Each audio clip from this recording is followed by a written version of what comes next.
very good evening to you and welcome to Newsfirst in Focus. This evening my guest is a well-renowned trade union activist. He was a former minister, now a parliamentarian. He's the General Secretary of the Democratic Left Front, Mr. Vasudev Nanakara. Very good evening and welcome to the show. Thank you. Starting off, Mr. Nanakara, where do you see the country heading right now? What is your opinion about where the country is heading? Heading into financial disaster and economic stagnation. Politically becoming more authoritarian and holding back the local government elections and thus preventing the democratic way of our governance is being trampled. You say that financial destruction, and you say that we are sliding into an authoritarian rule. However, on the 8th of January last year, Mr. Nanakara, people voted in a new president with this in mind. They wanted change, and there seemed to be a very formidable change that is happening right now in the country in terms of the authoritarian rule in the country. Do you agree or disagree? I agree that there have been some changes effected in the constitution towards which we extended our support. 19th Amendment, which was a part of our own program. Similarly, the moves made in the north among the Tamil-speaking people to give them their lands back and to have civil governance were also our demands and part of our program. So naturally we support such measures. But the denial of democratic rights to the people by putting off illegally the local government elections is a very serious matter which raises doubts about the democratic credentials of this government. We saw during the President Rajapaksa era as well, elections being held in a stagnated manner, very sporadically, time to time. So this government also has a right to do so, isn't it? That is not correct. This government is doing exactly the contrast of what Mahinda Rajapaksa did. He held elections in time, in a regular manner. No election was put off. No election was put off, however, elections were held sporadically. Not sporadically. As and when those councils become defunct due to a fraction of time. All councils don't come to an end at one and the same time.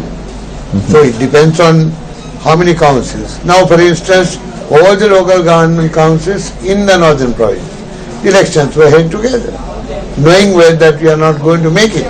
Then the elections to the provincial council in the north was held duly, and knowing well that we are not going to gain anything out of it. In fact, the President said it is necessary to have clean elections and no duress or undue influence exercised on the voters. And it is more important to have this respectful image that we want to build up than win the election. You spoke about economic destruction, Mr. Nanakara. However, financial stagnation, you said that... Economic stagnation, financial disaster. Financial disaster. Having said this thought, many in the government believe that this is what was inherited by them following the 8th of January last year. Inheritance has to have a logical linkage between what we are going through now and what happened then. They will only very vaguely and in general terms make such statements, but they cannot concretely link up anything that is going wrong now to what we did then. But we were in debt, Mr. Nanakara, at that time. We are in debt all the time. We are in debt all the time. The more development we do, we are in greater debt. Our GDP goes up, at the same time our debt goes up. So these are corresponding to one another. That's not the main issue, whether we are capable of servicing our debts. with the incomes that we presently receive. And what is this government doing wrong? Well, this government has no clear idea about its ABC of economics and finance. Firstly, we need to have income generated for the state to be able to spend money, and for which we either have to borrow or we have to impose taxes. The government is print clearly money. imposing taxes right now. All what this government has been doing is printing money. Taxes have been gradually reduced for the upper layers, and more taxes have been imposed on the people. Ordinary people, this will be worse after the 2nd of May, when the taxes, VAT and the NBT will go up, one to 15% from 11% and 8%, the other from 2% to 4%. However, the president made a pledge today in Purnal was saying that he will not let anyone, any people, be burdened by the increase of taxes. The president is irresponsible in his statements about these matters. He can say so many things, but the actually unfolding scenario brings exactly the contrary of what's going on. He's talking about democracy while postponing elections, which he has no right to do. I don't mean to blame him. I blame the government and Ranil Wickremesinghe. He's in the driving seat. Who is the leader of the United People's Freedom Alliance now? Obviously, Ranil Wickremesinghe is calling the tune, and he is obvious to everybody that he is making all the important statements, and he appears to take the main responsibility about the matters and affairs of the government. Who is the leader of the United People's Freedom Alliance, Mr. Nanaikara? UPFA, right now. Well, there is a split presently. There is a claim that Maithripala Sirisena is the leader of the UPFA. De jure, well, this may be the case, but the people recognize Mahinda Rajapaksa as the leader of the UPFA at the same time. However, he lost elections. He lost the 8th of January polls, then you claimed him as a leader, and then you all went on the August 17th elections and still lost the polls. And now you still claim that he is the leader of the UPFA, and you say that people respect him. What is the basis for this, Mr. Nanaikara? Yes, leaders are not necessarily those who win all the way. Leaders sometimes lose, and they revive and then come back. So in the case of Mahinda Rajapaksa, the losses are small. The large popularity of Mahinda Rajapaksa is obvious, with the large numbers thronging wherever he is, and the support he had is becoming more consolidated now, because the government is going in entirely wrong direction, contrary to what he did then, imposing tax on the people, cutting down on the subsidies, and the income of the people from rubber, tea to gems and jewellery are all contracting, and in this setup the people look up to Mahinda Rajapaksa as the leader whom they miss because what they are going through now is worsening of their conditions of living and standards of living. Mr. Nanaikara, you said something very interesting. You said that leaders sometimes lose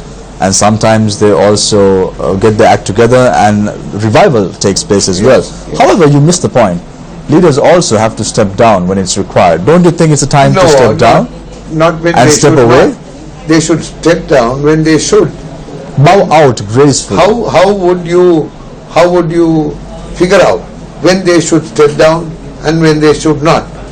Is basically on the reasoning that the people still in such large numbers, for all the manifestations that we have seen at the meetings led by Mahinda Rajapaksa, had drawn the largest crowds that people could remember in recent times. But gathering crowd is not a benchmark for anyone to decide that person is popular or not. We saw this happening prior to the 8th of January polls as well, Mr. Nanakar, and you are well aware of it. You bear testament to what exactly happened prior to the 8th of January. Having crowds does not mean that you are popular. Agreed or disagreed? I think he lost only by about 2.5 lakhs. If he were to gain 2.5 lakhs more, he would have not lost. So that is a very small margin.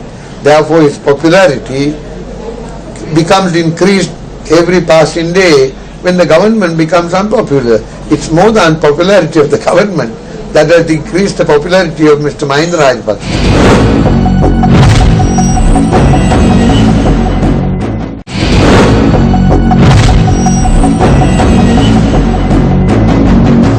During the Rajapaksa era, Mr. Nanakara, 10 years ending 2013, the Global Financial Integrity Report states that $19 billion US have been stashed away overseas or sent out illegally from the country. A big number. You are part of the government as well. Do you take responsibility to what happened? Money, the dates, the period is clear. We do not know, according to this report, since when this process had begun, since when the money had been going out illegally.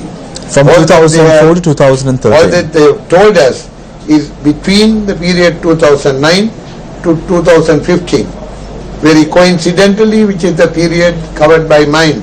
2004 to 2013, Mr. Nanakar, to be very precise. 2004 to 2013, yes, 10 years. That's 2005 is when Mahinda Rajapaksa came into power, and when he ended his office was 2015.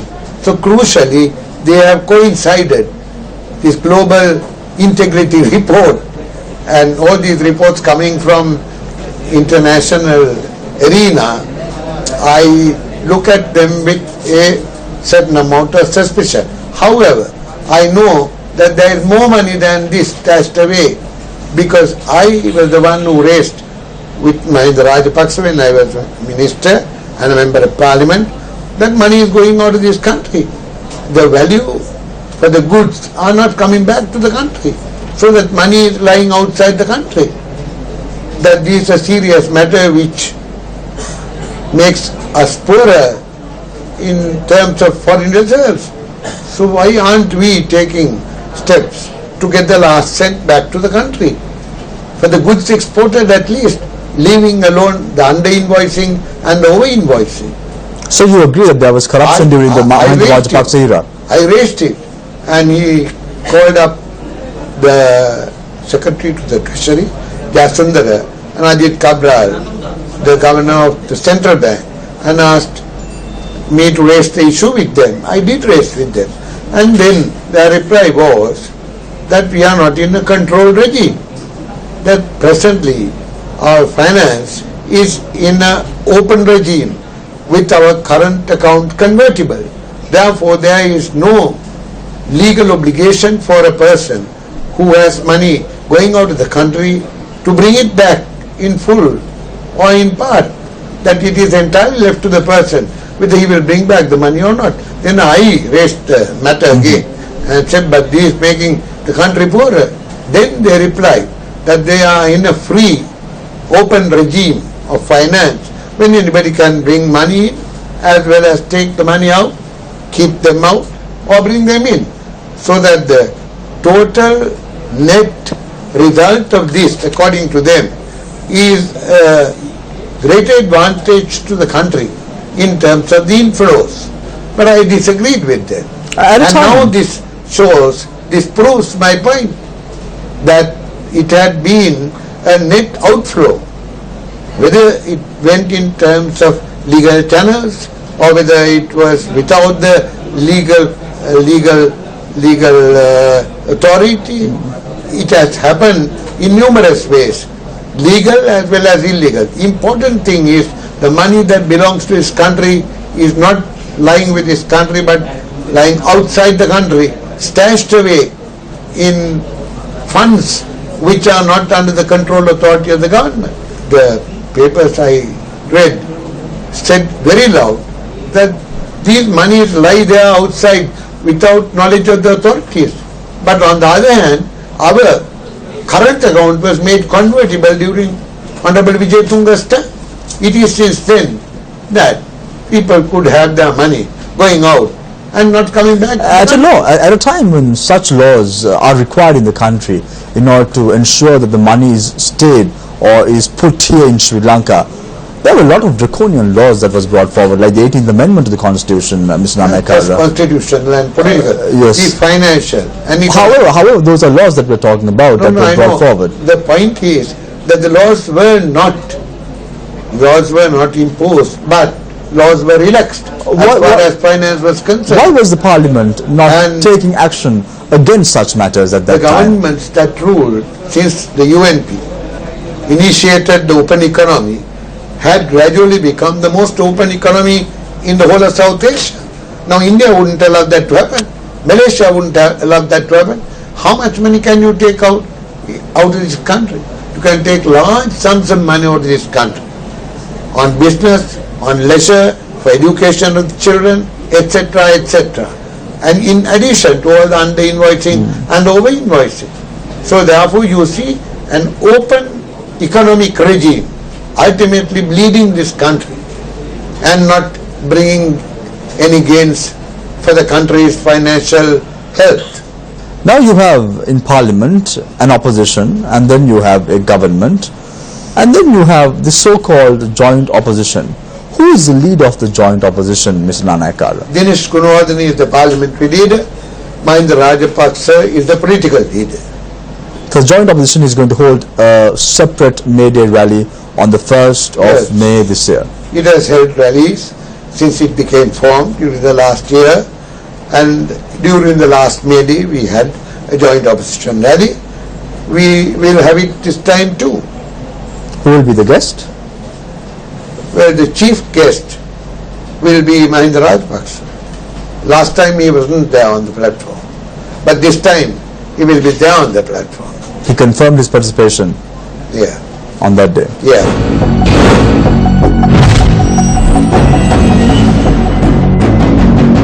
Mr. Nanaikara, surprisingly, how things have worked out. Seems to me that you've always been in the losing camp for the last 1.5 years. An individual of your stature has not been so. You saw before the 8th of January last year, you were supporting President Mahinda Rajapaksa. He lost the elections, and again on the 17th of August, you again supported President Mahinda Rajapaksa. Again, he lost the polls, and then you and him are both now parliamentarians in the legislature of this country. And now you have the same format. Seems like that. A historian must take history with its long view. You have taken only the recent history for your argument. But if you take the long history, since 1956, we have been with the MEP that came into power. Then in 1970, we were in the government. Then in 1994, though Chandrika betrayed our program, we were together and we won together. And in 2005 again, we have been winning, and 2010 we have been winning. As you see, I have been with the winning camp for over 10 times, for over 5 times at the different general elections. Historians are. The last time that we were losing, and also in 1977. 1977, we were on the losing side. Then the last election, we were on the losing side. Last time it was more trickery that brought our defeat than politics. Historians, I agree with you, Mr. Nanaikara. However, historians always are judged by what they do at the final stages of their lifetime. The net result. The net result. So you want to create a legacy as well, I believe. Yes, the net result is yet to come into being. That will be when this government is terminated and a new government is formed. This is your objective? Yes, of course, yes. We think that this government cannot go on like this. It will not be able to sort out the basics in their financial arrangements, because as you see, they have had to go back to China, which they despised prior to the election and immediately after the election. And now they have found out the reality that they have to come to terms with China, because that's where the money is. Are you putting your money on the wrong horse yet again, Mr. Nanaikara? I think we are doing well, putting our bets on Mahinda Rajapaksa. I only wish the local government elections are ahead. That would be the best way to test the ground. When the local government elections are held, you'll get at least good indicator in the results of where the wind is blowing. And that precisely is why Maithripala and not more than Maithripala, Ranil Wickramasinghe, who is our target of our opposition, he is avoiding it, and his machinations are preventing the elections presently. Illegally, we are in courts complaining about it. I believe the courts will give a ruling in our favor and direct the Commission of Elections to hold the elections in due course. What is with the enmity against President Maithripala Sirisena? What is the reason behind We this? are not opposed to Maithripala Sirisena. Who are you opposing? We are then? prepared to come to terms with Maithripala against Wickramasinghe. But it must be basically against Wickramasinghe, to oppose the regime led by Wickramasinghe, which is the UNP regime, and the UNP is anti-patriotic, anti-national, and it is anti-people, and therefore we oppose the UNP thoroughly and vehemently. Why is President Mahinda Rajapaksa making comments at temples whenever he goes out? What is the reason behind it? Why not make a proper statement in Parliament and express his views about where the country is moving, what the country is doing, and what his political intentions are at the end of the day? He has made statements in Parliament, he has spoken in Parliament, he has joined in the debates, but the statements that he presently makes are when the Parliament is not in session, mostly, where the media comes to him, and therefore he takes full advantage and full exposure to the media in order to convey some current thoughts on affairs that affect the country. Thoughts on the passing? Thoughts on the passing, and which are deliberate in his mind, deliberate. Mr. Nanaikara, I asked you this question at the opening of my interview as well. Where do you see Sri Lanka in the next few years? In particular, by the end of this year. Politically, where do you put Sri Lanka? Politically, we will be going towards a major conflict between the ruling power and the people. The ruling power is becoming increasingly unpopular with the people, for the reasons I set out earlier. And if the ruling powers hold back elections, that will be the textbook situation for people's uprisings. And who will emerge victorious in this battle? Well, it will bring down the government, firstly. Secondly, a reconstituted government can come out of it within the parliament with new combinations and alignments. Local government elections won't do any changes to the political structure. There is a parliamentary structure. It will bring a strong impact on the present arrangements and alignments in parliament. Thank you very much, Mr. Nanaikara, for joining us this evening on Newsfirst in Focus. Pleasure was all mine today. Thanks.